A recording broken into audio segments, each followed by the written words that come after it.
And right before I get into this video, I just posted a video on my Sideline Scoop NFL channel, another channel I have, about the NFL prospect flying up draft boards right now who could potentially be the #1 overall pick, which is sort of a sudden change there. So if you guys want to go check that video out, I'll leave it linked in the description down below or in the comments down below, or feel free to search on YouTube, Sideline Scoop NFL, where occasionally I post other NFL content. So if you want to see that video, feel free to go check it out. So as we've been going through this offseason, once Davante Adams was actually traded, which I was completely, shocked that actually happened, there has been one player who lots of you guys have been leaving in the comments down below saying you want the Packers to trade for him. So I thought I would sort of do a video on Terry McLaurin of the Washington Commanders. Lots of you guys say, let's trade for him. And I'm going to give my opinion why I honestly don't think this is going to happen. I don't think it will happen.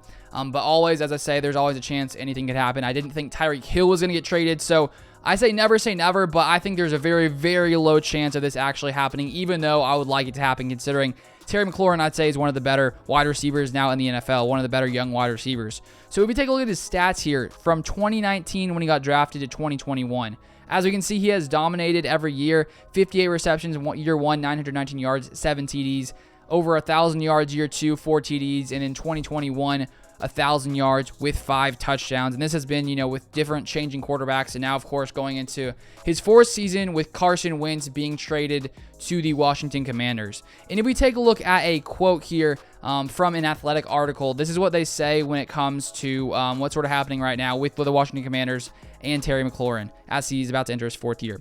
They say part of the league-wide fascination with extension talk regarding the 2019 class is whether complicated negotiations could lead to more trades. Rivera told The Athletic that no team has reached out to Washington about a possible trade for McLaurin, and we wouldn't entertain it. However, teams have explored the possibility, but executives with other organizations told The Athletic they don't envision McLaurin hitting the trade block, even though the expected cost for Washington to retain its top target won't be cheap. So it really just right off the bat does not seem like the Washington Commanders are even going to entertain trading Terry McLaurin, which Rivera just told, which Rivera said.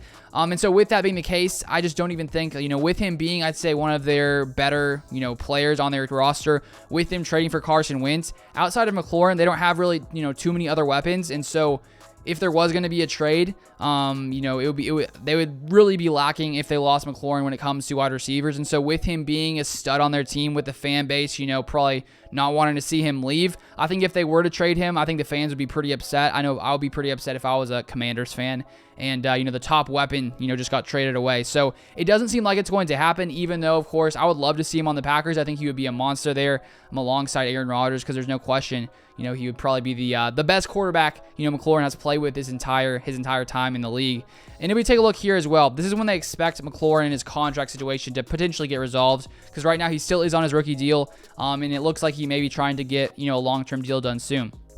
Then the Athletic article says this: while the second wave of free agency is here, sources on both sides anticipate intensified extension talks for McLaurin starting around or after the NFL draft, April 20th to 30th, while pointing toward a June or July resolution. So even though they're not really talking, it seems right now, it looks like, or they haven't come to an agreement, at least up to this point, it looks like around the draft, a little bit after, the Commanders are going to try to, get McLaurin under contract for the future, and he'll probably be making a ton of money, considering all the other, big contracts that have recently, come out, like especially Davante Adams, Tyreek Hill, those different guys. And if we take a look here, too, to finish it off, McLaurin, his quote here, he says, "As long as everybody wants me back, I don't think I'll be going anywhere as of next year." So it doesn't seem like he is going to be a receiver the Packers are going to target. Who knows which receiver the Packers will target, whether in free agency, a trade, definitely the draft. We'll see. There's lots of question marks at wide receiver, but I don't think it's going to be Terry McLaurin. If you guys haven't subscribed, feel free to subscribe down below, and I'll see you guys next time.